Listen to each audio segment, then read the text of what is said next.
Hello बच्चों, आज हम इस वीडियो में 12वीं क्लास में मैथ सब्जेक्ट में चैप्टर 5 सातत्य तथा अवकलनीयता के बारे में बताते हैं, जो पूर्णतः एनसीईआरटी पाठ्यक्रम पर आधारित है।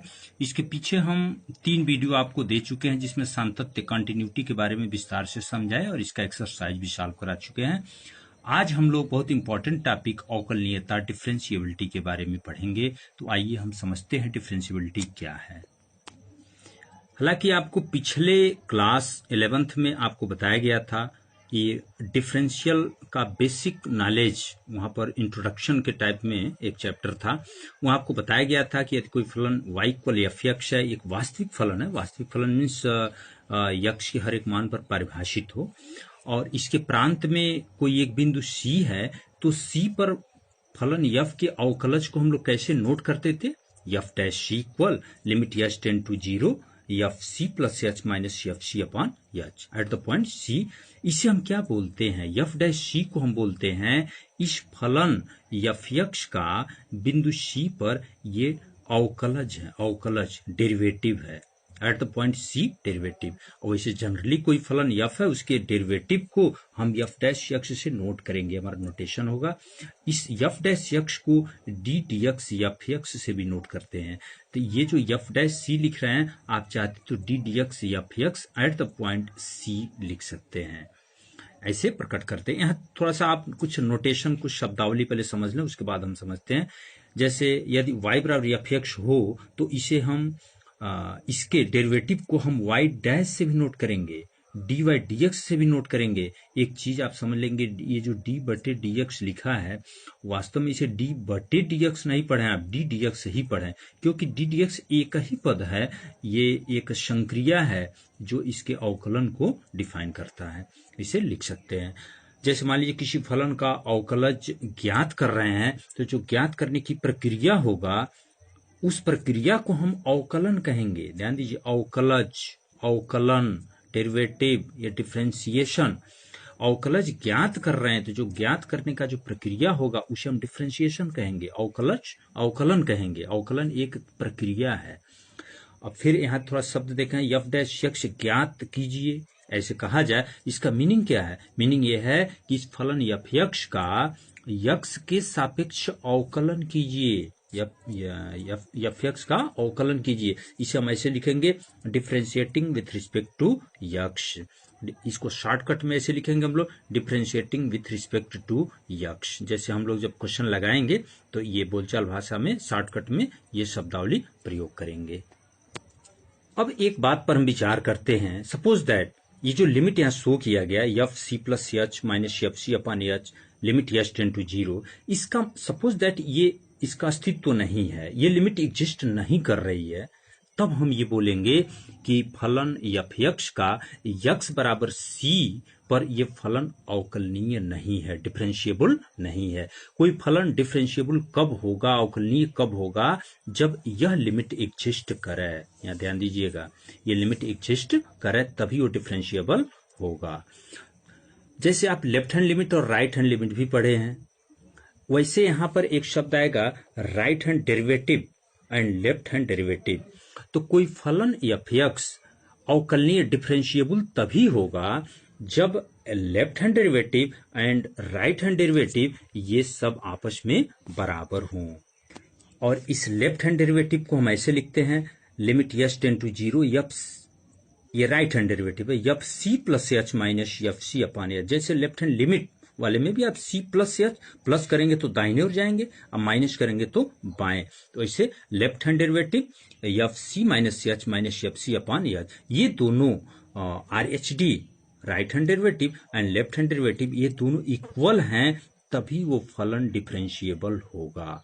जैसे हम लोग क्वेश्चन कभी कभी जांच करने को आएगा कि जांच कीजिए कि ये डिफरेंशिएबल है या नहीं, तो आप ये दोनों डेरिवेटिव निकालेंगे और तो इसका डिफिनीशन बोल सकते हैं। यदि एफ एक्स एक वास्तविक फलन है और सी एक वास्तविक संख्या है, तो बिंदु सी पर फलन एफ अवकलनीय है। कब? यदि ये आर एच डी और एल एच डी आपस में बराबर हैं। इसको हम ऐसे भी नोट करते हैं, R H D f x right hand derivative या फिर at the point x equal c, ऐसे एट द पॉइंट और ऐसे at the point x equal c. इसको शॉर्टकट में R H D f dash c right hand derivative f dash g ऐसे note करते हैं। तो किसी फलन का अवकलनीय होना ये प्रमुख शर्त है इस लिमिट का एग्जिस्ट करना। ये जो आप शुरू में लिखे, यह लिमिट एग्जिस्ट करेगा तभी ये अवकलनीय है, और उसके अवकलज को हम एफ डैश सी से नोट करेंगे एट द पॉइंट सी। ये उसका डेरिवेटिव होगा। इसको हम थोड़ा सा ग्राफी निरूपण, ज्यामितीय अर्थ समझते हैं कि वास्तव में एफ डैश सी होता क्या है। आखिर यहाँ एक प्रश्न उठता है, ये तो हम लोग लिखते जा रहे हैं, इसको थोड़ा फिगर बना के हम समझते हैं कि वास्तव में किसी फलन का किसी बिंदु पर अवकलज का वास्तव में तात्पर्य क्या है। तो आइए इसको हम एक ग्राफ द्वारा, एक फिगर के द्वारा समझाते हैं। थोड़ा बहुत ही ध्यान से समझेंगे आप। थोड़ा पहले अगर आपका दिमाग इधर उधर तो पहले शांत हो जाइए, वीडियो थोड़ा बहुत सावधानी से देखें। y बराबर एफ एक्स, सपोज दैट कोई फलन है, तो हम y पर किसी फलन का ग्राफ तो बना सकते हैं। मान लीजिए ऐसे ग्राफ बन गया, कोई भी ग्राफ बनता है। अब इस पर कोई एक पॉइंट यहाँ पर ए पर पहले फलन की वैल्यू निकाल लेते हैं। जैसे ए पर फलन की वैल्यू तो ये एफ एक्स नोट कर रहा है, तो एफ एक्स का ए पर वैल्यू क्या होगा, एफ ए होगा। तो यहाँ से ये मान इस वाई एक्स पर एफ ए होगा, और ये क्या होगा, ये मान ए होगा, और ये लाइन की लंबाई क्या होगा, एफ ए होगा। इस तरह से अगर हम इस पी का निर्देशांक लिखना चाहें तो आप क्या लिखेंगे, किसी बिंदु का निर्देशांक क्या लिखते हैं, ये इसे भुज बोलते हैं और इसे कोटि बोलते हैं। तो भुज ए है और कोटि क्या है, एफ ए है। तो ए एफ ए होगा, इस पी का निर्देशांक क्या होगा, ए एफ ए।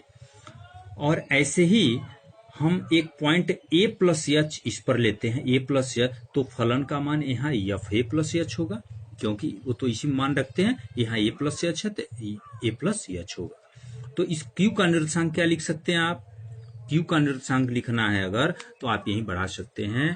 क्यू का निर्देशांक क्या लिखेंगे, ए प्लस एच, भुज क्या हो गया, ए प्लस एच, और यहाँ एफ ए प्लस एच, इसमें कोई डाउट नहीं, ये हो गया आपका। अब अगर हम जो डेरिवेटिव हम निकाले, एफ डैश ए का डिफिनीशन हम क्या दे रहे हैं, अभी आपको परिभाषा बताया गया इतना। एफ डैश ए लिखते हैं तो limit h tend to 0 f a plus h minus f a upon a. हमें इसी का मतलब समझना है, इसका मतलब क्या है। आप थोड़ा फिगर में देखें, F a plus h minus f ए का मतलब क्या है। तो यहाँ ध्यान दीजिए, एफ ए प्लस एच ये पूरे रेखाखंड की लंबाई है, ओके। एफ ए क्या है, इस रेखाखंड की लंबाई है। तो इस एफ ए प्लस एच में से एफ ए घटाएंगे तो आपका ये खंड बचेगा, ये खंड इस क्यू आर के बराबर है। तो इसका मतलब क्या हो गया, क्यू आर, ओके। एच यहाँ से यहाँ तक अगर ए प्लस एच है और ये मान ए है तो फिर यही एच है। एच क्या है, पी आर, तो क्यू आर बटे पी आर, ठीक। एच टेंड टू 0 मीन्स अगर एच टेंड टू ये मान 0 के तुल्य हो या 0 की अग्रसर हो, यानी ये मान बहुत कम हो, ये प्लस एच यही हो, तो मतलब तो क्यू और नजदीक होगा। तो इसको हम क्यू टेंड टू पी लिख सकते हैं कि नहीं। H tend to 0 means q p के नजदीक होगा, क्यू टेंड टू पी। तो q r upon p r, इसमें देखें q r upon p r, ध्यान दीजिएगा ये एक समकोण त्रिभुज है। ये जो जीवा पी क्यू है, यहाँ जीवा पी क्यू और चाप पी क्यू दोनों है। इस जीवा पी क्यू अगर एक कोई कोण हो तो क्यू आर बटे पी आर को हम इस जीवा पी क्यू का स्लोप, ढाल पढ़ेंगे, ढाल tan थीटा, क्योंकि tan थीटा ही तो लंब बटे आधार होगा।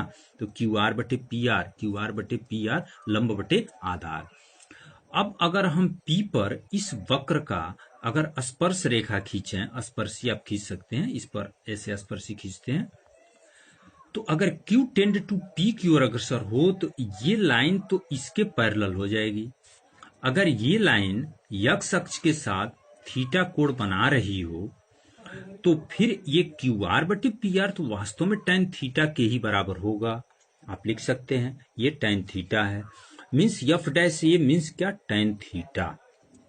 तो एफ डैश ए को क्या पढ़ रहे हैं कि इस फलन के इस बिंदु ए यही है, बिंदु ए पर अवकलज, बिंदु ए पर डेरिवेटिव क्या है, बिंदु ए पर ही अगर हम स्पर्श रेखा खींचें तो उस स्पर्श रेखा का स्लोप ढाल है।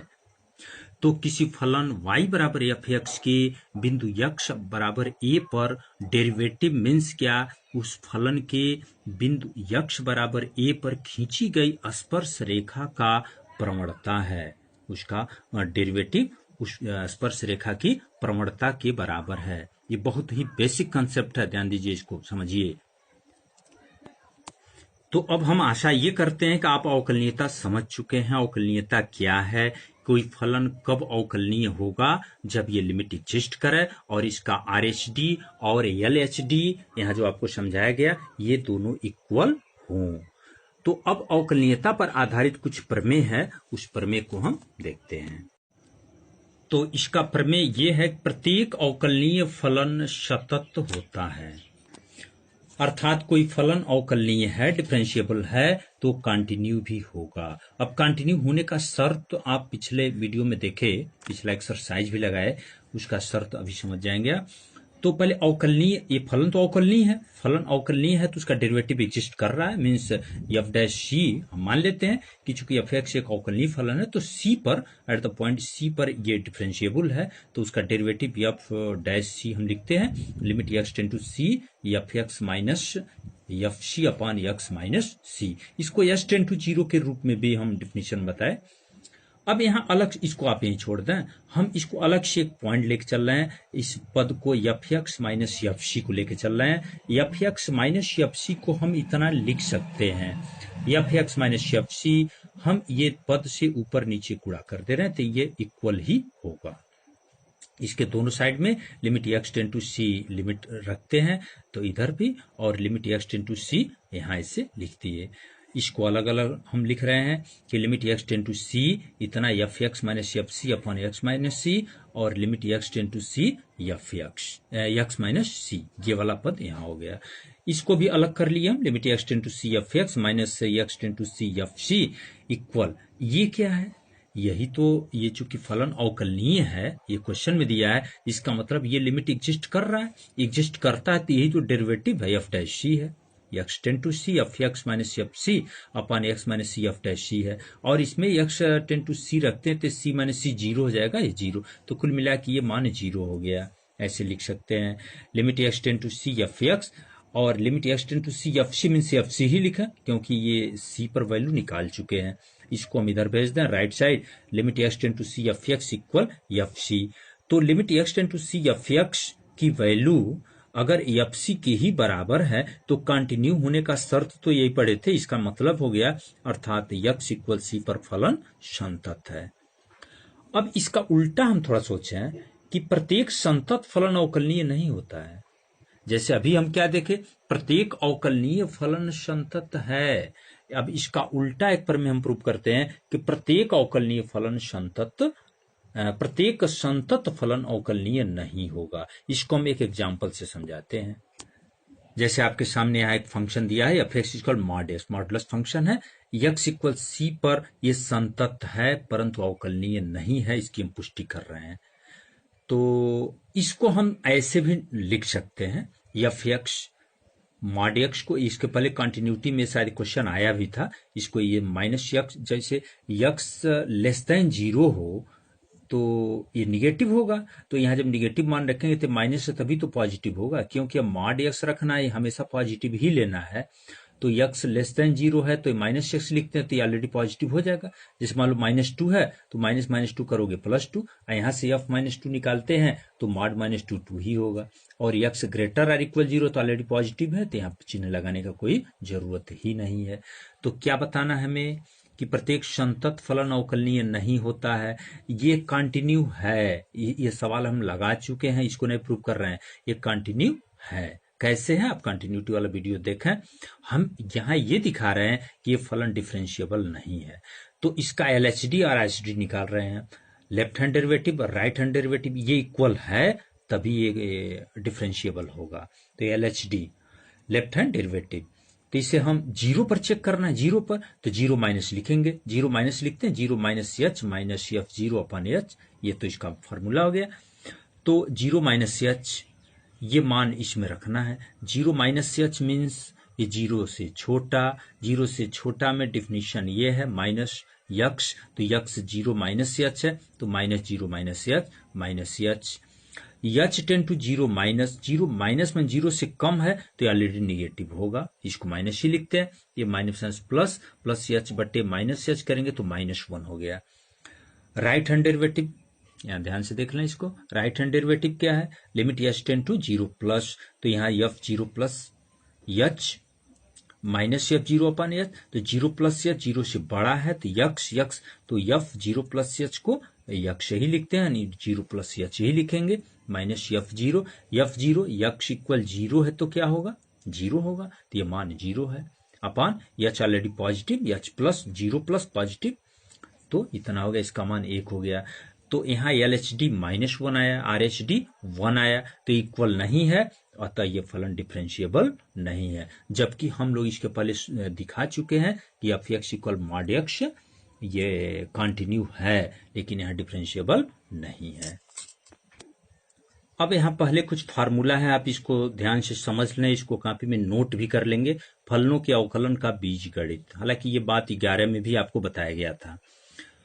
नंबर 1, दो फलन हैं एफ एक्स और जी एक्स, इसके योग और अंतर का डेरिवेटिव निकालना है, तो ये अलग अलग डेरिवेटिव के योग और अंतर के बराबर होगा। जैसे d d x f x plus g x हो तो d d x f x plus d d x g x, और माइनस है तो माइनस, इंटू है तो इंटू दो फलनों के गुणनफल का भी फार्मूला आपको 11 में बताया गया था। प्रथम फलन का derivative d d x f x into g x plus f x into दूसरे फलन का derivative d d x g x. F x और जी एक्स का भागफल है, तो ये भी फार्मूला आप जानते ही होंगे, नहीं जानते तो नोट करेंगे। हर का स्क्वायर लिख लेते हैं सीधे, हर को पहले लिखते हैं जी एक्स इंटू अंश का डेरिवेटिव माइनस अंश एफ एक्स इंटू हर का डेरिवेटिव लिखते हैं। किसी फलन में किसी कांस्टेंट से गुणा हो तो कांस्टेंट बाहर लिख के इस फलन का ही डेरिवेटिव कर लेंगे। अब बहुपदों और त्रिकोणमितीय फलनों का अवकलज ज्ञात करना है, तो polynomial x to the power n के रूप का है, d d x x to the power n, इसका फार्मूला एन एक्स पर एन माइनस 1, इसका प्रूफ 11 में आपको प्रथम सिद्धांत अवकलन से कराया गया था। D d x a into x to the power n है, तो ए कांस्टेंट है, कांस्टेंट को यहाँ लिख के d d x x to the power n लिखेंगे। कोई कांस्टेंट फंक्शन है उसका डेरिवेटिव 0 होगा। त्रिकोणमितीय फलनों का derivative d d x sine x cos x होता है, d d x cos x minus sine x, d d x tan x sec square x, d d x cot x minus cosec square x, d d x sec x into tan x, और d d x cosec x equal minus cosec x into cot x. और यहाँ पर लघुगणकीय फलन है, d d x log x base e 1/x होगा, और यही बेस ए है तो 1/x into log e base a. चर घातांकी फलन हो तो d d x a to the power x का differential a to the power x into log a base e, ध्यान दीजिए। D d x e to the power x घातांक चर हैं, चर राशि घात में एक्स, देखो चर घातांकी e to the power x e to the power x ही होगा। प्रतिलोम त्रिकोणमितीय फलनों का डेरिवेटिव क्या होता है, साइन इनवर्स एक्स का 1/√1 minus x square, cos inverse का -1/√1 minus x square, tan inverse x का 1/1 plus x square, cot inverse x का -1/1 plus x square, sec inverse x का 1/x√x स्क्वायर -1, और कोसेक इनवर्स है यही माइनस होगा 1/x√1 x square -1। बच्चों पहले आप इन सभी सूत्रों को एक जगह कलेक्ट कर लें, कॉपी में नोट करेंगे तभी आप आगे चल पाएंगे। तो इस पर आधारित, इन सब सूत्रों पर आधारित एक्सरसाइज आप 11 क्लास में लगाए थे। यहाँ पर क्या करना हम लोगों को, संयुक्त फलनों का अवकलज ज्ञात करना है। जैसे संयुक्त फलन मीन्स, जैसे यहाँ एक फलन दिया है d d x sine x square, ध्यान दीजिए हमारे पास फार्मूला क्या है, d d x sine x का फार्मूला है कॉस एक्स, न कि D d x sine x square का कोई फार्मूला नहीं है। हम यहाँ थोड़ा दो फलन विचार कर रहे हैं, एफ एक्स एक फलन लिखते हैं साइन एक्स, जी एक्स एक फलन लिखते हैं एक्स स्क्वायर, ओके मान लिए अपने तरफ से। आप संबंध और फलन में एफ ओ जी एक्स के बारे में पढ़ चुके हैं, एफ ऑफ जी एक्स ये तो जानते हैं। तो यहाँ जी एक्स मीन्स क्या है, एक्स स्क्वायर, तो इस जी एक्स को एक्स स्क्वायर लिख दिए। अब एफ एक्स का डिफिनीशन साइन एक्स है, तो यहाँ एफ एक्स स्क्वायर है तो साइन एक्स स्क्वायर है। तो ये फलन जो साइन एक्स स्क्वायर है वो एफ और जी का संयोजन है। ये दो फलनों का संयोजन मीन्स साइन एक्स स्क्वायर एक संयुक्त फलन है। तो ऐसे संयुक्त फलनों का अवकलज हम लोग 12वीं क्लास में पढ़ेंगे। सिंगल साफ साफ जो अस्पष्ट फलन थे उनका डिफरेंशियल, ज्यादा से ज्यादा फलनों का डिफरेंशियल आप 11वीं क्लास में कर चुके हैं। तो यहाँ संयुक्त फलनों का अवकलन कैसे करेंगे यही यहाँ देखना है। तो चलिए हम देखते हैं कि y equal sine x square का डिफरेंशियल कैसे करेंगे। D d x sine x square क्या होगा। सबसे पहले अगर हम एक्स स्क्वायर को t मान लें, ओके, तो ये फलन हो गया y बराबर साइन t। तो अब तो इस फलन का t के सापेक्ष डिफरेंशियल कर सकते हैं। जैसे आप यहां लिख सकते हैं कि differentiating with respect to t के सापेक्ष। तो t के सापेक्ष करना है तो यहां dy dt लिखना होगा। ध्यान दीजिए, dy dt लिखते हैं, इसको लिखोगे d dt साइन t। तो d dt साइन t अभी फार्मूला आपको बताया गया cos t होगा। लेकिन हमारा क्वेश्चन ये है इसका डिफरेंशियल x के रिस्पेक्ट में ज्ञात करना है। हमें करना क्या है, ऐसे dy dt नहीं ज्ञात करना है, हमें dy dx ज्ञात करना है। ओके, तो dy dx ज्ञात करना है तो d dx साइन t लिखना होगा। लेकिन ये फलन t में है, आपको करना है x के रिस्पेक्ट में, तो कैसे होगा, इसको हम d dt साइन t लिख दें और इंटू dt बाई dx लिख दें तो हमारा काम चल सकता है। तो d dt साइन t क्या है, cos t, ये तो आपको पता है। और यहां से dt बाई dx यहां से ज्ञात कर लेंगे। अगर इस फलन, ये एक नया फलन t मिल गया, t इक्वल एक्स स्क्वायर है, तो यहां से dt बाई dx ज्ञात करना हो मीन्स d dx, t क्या है, एक्स स्क्वायर है, तो x to the power n से इसका मान क्या होगा, 2x होगा। x to the power n के फार्मूले से x स्क्वायर का डिफरेंशियल 2x होगा। तो ये dt बाई dx यहाँ 2x रख सकते हैं।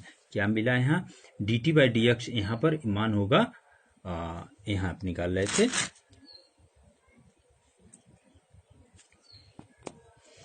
यहाँ साइन t का cos t लिख चुके थे, ये dt बाई dx यहाँ से क्या आ गया 2x, तो यहाँ मान रख दें 2x और अब इसको लिख दें 2x, ये cos t, क्योंकि t तो हम लोग माने, t क्या माने हैं आप, x स्क्वायर माने हैं, तो cos x स्क्वायर, तो इसका डिफरेंशियल क्या हो गया, किसका, साइन x स्क्वायर का डिफरेंशियल या डेरिवेटिव क्या होगा, ये 2x cos x स्क्वायर। फिर एक बार समझ लें, हमें करना ये साइन x स्क्वायर का डिफरेंशियल करना है।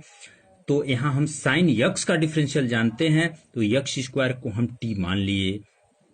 अब ये फलन साइन t में हो गया, तो साइन t का तो सीधे डिफरेंशियल t के रिस्पेक्ट में तो कर सकते थे, लेकिन हमें कुल मिला के ये नहीं ज्ञात करना है, हमें इसका डिफरेंशियल x के रिस्पेक्ट में ज्ञात करना है, डी डी एक्स वाई, तो d d x sine t, तो d d x sine t, तो साइन टी है तो t के रिस्पेक्ट में ही इसको करेंगे, तो d d t sine t, तो d t by d x कर दें, तो इसका मान cos t हो गया। और डी टी डी एक्स का मान यहां से आप निकाल सकते हैं, जैसे माने थे एक्स स्क्वायर, यहां से 2x आया तो इसको 2x लिख दें, तो 2x cos t, t माने हैं आप यहाँ एक्स स्क्वायर, तो यहाँ cos x स्क्वायर लिख सकते हैं। तो साइन x स्क्वायर का differential 2x cos x square होगा। अब हम लोग लगभग ये सारी चीजों को समझ चुके हैं। अब इसके आधार पर हमारा जो वीडियो होगा, अगला वीडियो प्रश्नावली 5.2 को हम सॉल्व कराएंगे। ओके।